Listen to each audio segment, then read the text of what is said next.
Today we are going to discuss about COVID-19 second wave in India. In this graph, we can clearly see that after January month 2021, cases began to rise in India with a sudden high peak. Mutations in viruses are common. Like all viruses, the coronavirus keeps changing in small ways as it passes from one person to another. However, most are insignificant and do not cause any change in their ability to transmit or cause infections. Some, though, like the ones in United Kingdom, Brazil, India, or South Africa, can make the virus more infectious and in some cases even deadlier. Reason for the second wave in India. From the end of the last year, we have seen how people have been careless about following the COVID protocols. This rise in cases is no surprise.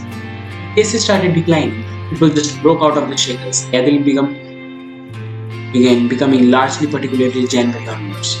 Rules were relaxed, penalties were not enforced. Even in the metro trains of Delhi, Mumbai and Bangalore, people could be seen travelling without wearing a face mask. The pattern was seen across the country, allowing the novel coronavirus to create a second and possibly stronger wave. The dual mutant virus, which was found in India, has the highest spreading rate. That is also a reason why the cases increased suddenly, have been more transmissible than other mutations. Haridwar Kumbh Mela, rallies done by the politicians in West Bengal for the election during COVID-19, had sudden impact on number of cases.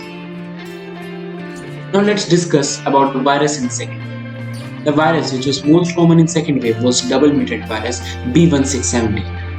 On May 31st, 2021, the World Health Organization declared that B16172 COVID-19 variant first found in India will be referred to as Delta, while an earlier found variant in the country B167B1 will be known as Kappa.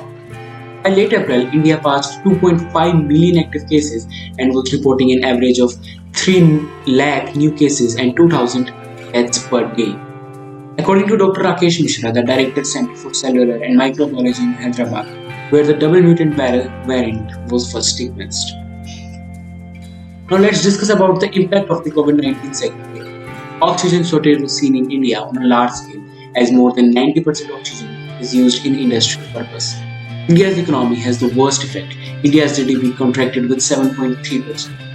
Deaths in India has close to 330,000. Vaccine and ICU bed shortage was seen. A large percentage experienced unemployment, higher inflation, effect on education. The number of COVID patients admitted in the hospital has increased substantially past fortnight. However, the death rate is lower than the last time so far. In addition to the typical COVID symptoms such as fever, pain in muscles, dry and persistent cough, loss of smell and taste, many this time are reporting additional symptoms like conjunctivitis, headache, diarrhea, and discolored fingers and toes, said Dr. P. Now we will discuss about the help from other countries.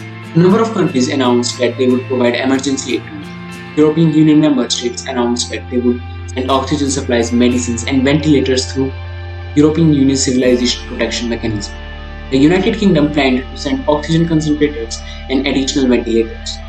Following political pressure with Ajit Doval, National Security Advisor of India, the United States offered to provide a personal protective equipment and to lift export controls on vaccines and their materials in order to send raw materials for producing the Oxford AstraZeneca vaccine. This was the first time in 16 years that India started accepting gifts, donations, and aid from foreign nations, including buying equipment from China. Head of the US National Institute for Allergy and Infectious Disease, Anthony Fauci, stated that the country had not ruled out sending supplies of the AstraZeneca vaccine, which has not yet been approved in the USA, to India. Now we will discuss about the worst moment for India. India's soft power was worst effective as instead of helping other countries, we came to this much extent that we ourselves want to help. This proves to be a slap on Atmanirbhar Bharat program which was started by the Indian government. German Chancellor Angela Merkel said that India is not capable of being world pharmacy as the India was incapable to provide the vaccines to other countries on a large extent. Pakistan and China said that they can also help India in the spread of COVID-19. This will definitely increase the soft power of China, which is not good for India. Very less cooperation was seen between the central and the state government. This all for today. Thank you.